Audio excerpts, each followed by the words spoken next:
Yo, what's up guys? Welcome back to another video, and today I'm doing something different. I'm doing possibly a series on this channel called SPYS Reacts, where I react to videos that I find interesting, or if you want, I can watch some videos that you guys want to suggest in the comments down below. Today we're watching 10 most disappointing reveals in WWE. If you want to watch the original video, it will be in the link in the description. Shout out WrestleMania. But without further ado, let's get into the video. My son, Jason Jordan. Oh yeah. They say that professional wrestling is a little like a soap opera, only with a lot more spandex and baby oil. And like its comparison, pro wrestling has been heavily reliant on mystery reveals throughout its storied history. 100%. Many of these, especially in WWE, have been a roaring success, such as when Chris Jericho was revealed as being behind the Millennium Countdown in 1999, but others, they barely left a dent in the WWE furniture. Join us now as WrestleMania looks at 10 of the most underwhelming reveals in WWE history. Be sure to subscribe and hit that notification bell for daily wrestling videos. Number 10, Danhausen in the crate. Ironically, Danhausen was Most cursed recent from one. the second WWE began teasing the opening of a mysterious crate element. Yeah, I did not think this was Danhausen. I thought this was probably maybe like something with the Wyatt Six because of the aesthetic. So when it was Danhausen, I was a little confused. Maybe you could say I was disappointed, but Nation Chamber. Nothing worth caring about in pro wrestling has ever come out of a crate or a box, and this was the substantial evidence to confirm it. Whilst Danhausen got the initial pop, it then quickly turned into boos. Now most of the issue fell on the audience, whose expectations had been blown way out of proportion. When the crate was first shipped to Raw, many were hoping that it indicated that Chris Jericho was finally on his way back to WWE, despite reports of AEW having frozen his contract. While the presentation of other mysterious angles at the same time, why would Chris Jericho be in a crate? That would such as the Vision's masked antagonist, maybe took away the allure of whatever was inside the crate. The WWE ultimately set Danhausen up to fail on his first night. Let's face it, he was never a name big enough to debut on a PLE, let alone as a conclusion of a weeks-long mystery. There were even rumors that his reveal compared to the egg cracking at Survivor Series 1990, where Hector Guerrero was hatched as the gobbledygooker. But whilst the debut was hit and miss, Danhausen certainly bounced back from it, as his comedic first appearance on Raw changed a lot of the fans' minds. Oh yeah, absolutely. Curtis Axel as a Paul Heyman guy. I forgot about that. Oh my god, Curtis Axel. He's revered as one of wrestling's greatest mouthpieces. Y'all remember him? Phone book of clients leaves a lot to be desired. He guided Brock Lesnar during his rookie year, elevated Roman Reigns to deliver the best work of his career, and was sensational at the helm of WCW's Dangerous Alliance. But he also managed some true stinkers, with Curtis Axel being the worst of the bad crop. Introduced by Heyman on Raw's May 20th, 2013 he was a Paul Heyman guy. The repackaged Michael McGillicuddy re-debuted to audible groans from the live crowd. Nobody had been intrigued by him when he was in the new Nexus, and nobody was intrigued by him now. While WWE did try their best to get behind him with a lengthy Intercontinental Championship reign and wins over Triple H and John Cena, it wasn't enough. By the summer, despite still being the Intercontinental Champion, he got a win over Triple H. CM Punk's whipping boy. John Cena makes sense. Triple H. Curtis Axel such a prolific role becomes doubly worse once you understand that it was only done to keep Paul Heyman on WWE programming during Brock Lesnar's latest sabbatical. The same unfortunate fate happened to Cesaro a few months later, and he, like Axel, never recovered. Number 8, Kevin Nash texts himself. Kevin Nash was never provided the sort of material that would have made his 2011 return to WWE a success, but the revelation that he'd been texting himself was a big slap in the face to the viewer. Returning at SummerSlam, Nash Nash, he came in and he said that he got like a text or something. And everyone thought it was Triple H. Everyone thought it was Triple H. I guess I forgot about. That's crazy. I forgot about that. Laying him out after his main That's how disappointing it was. And allowing Alberto Del Rio to cash in his Money in the Bank contract.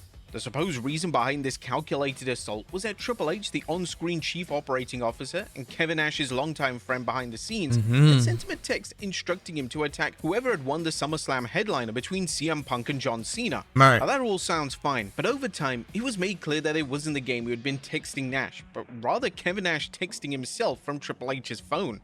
The whole angle reeked to WWE ripping up its plans at the last minute. According to Kevin Nash, Triple H was supposed to have been behind the messages and turn heel for the first time since 2006. but instead he replaced Nash in the Night of Champions match with CM Punk, which he won, and then defeated Big Daddy Cool at TLC later that year. In short, the entire thing was designed to put Triple H over again. Number 7, Hornswoggle becomes a McMahon.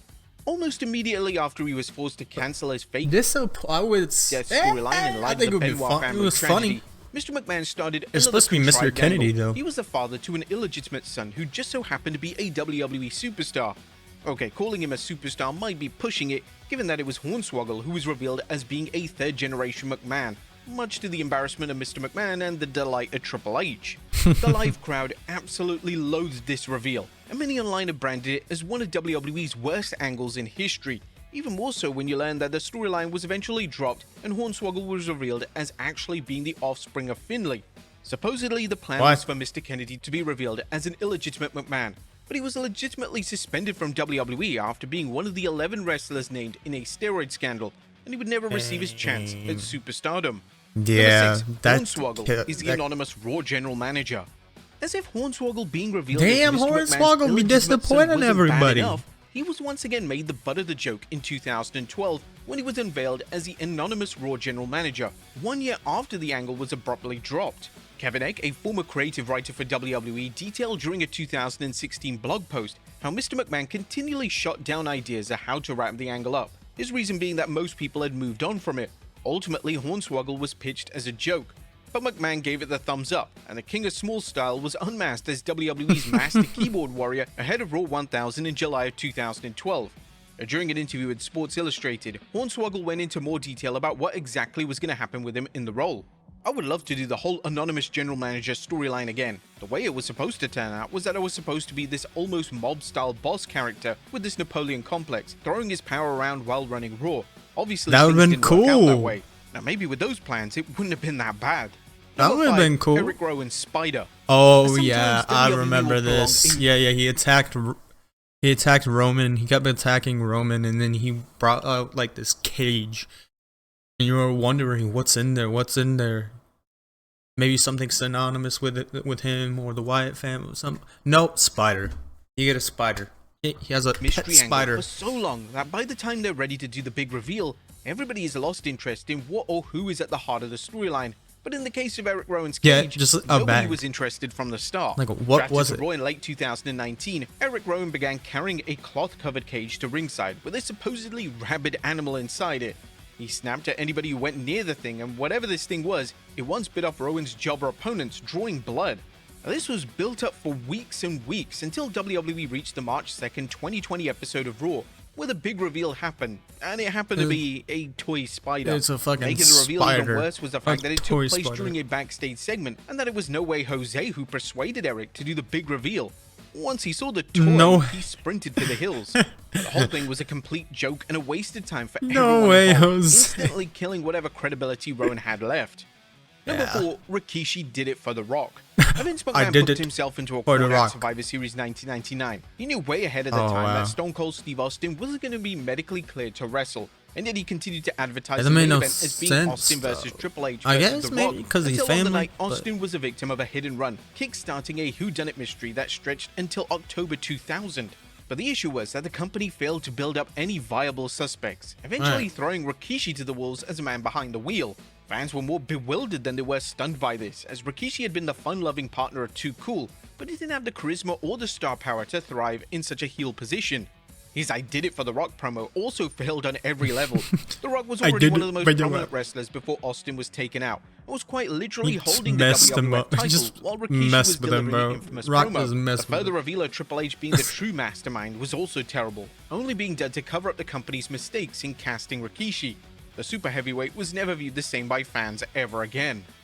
Number 3, Diamond Dallas Page stalks Sarah. Based entirely on his booking and presentation, Vince McMahon seemingly never liked Diamond Dallas Page, being one of the only major players from WCW acquired by the WWF, and that it was Page's fault, not Vince's, that Goldberg, Sting, Hulk Hogan, and countless others sat out their contracts, and Vince McMahon made sure to do everything in his power to bury Cage's career blame another whole man? Result. He started by casting him as a stalker of The Undertaker's then wife, Sarah. Nobody who knew of DDP wanted him to portray such a depraved character, particularly as the angle only led to Taker, Sarah, and Kane all battering the former WCW World Heavyweight Champion throughout the summer.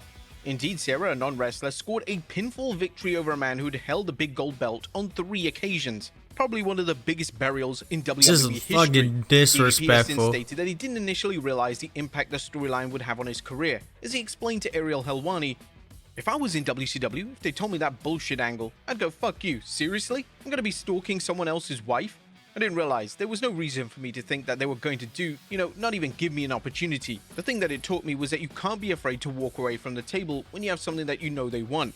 What I should have done when he said that, I should have just done my inner voice, which would have laughed out loud and said, Vince, are you looking at my wife? Seriously, of all people, I'm going after Taker's wife? Like, no, it's a horrible idea."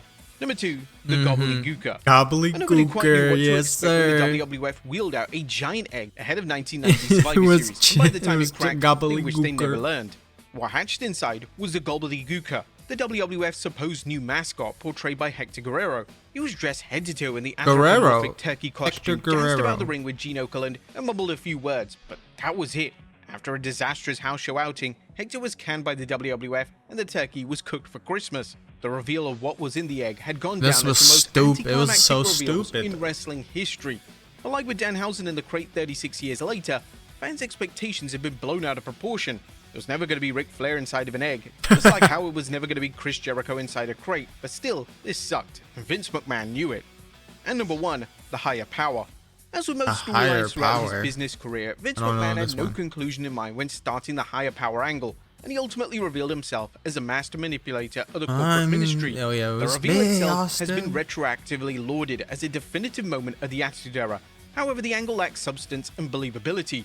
McMahon's reasoning for aligning with The Undertaker was to get the WWF Championship away from Stone Cold Steve Austin. But at the time the angle kicked off, The Rock was champion, and he was aligned with McMahon.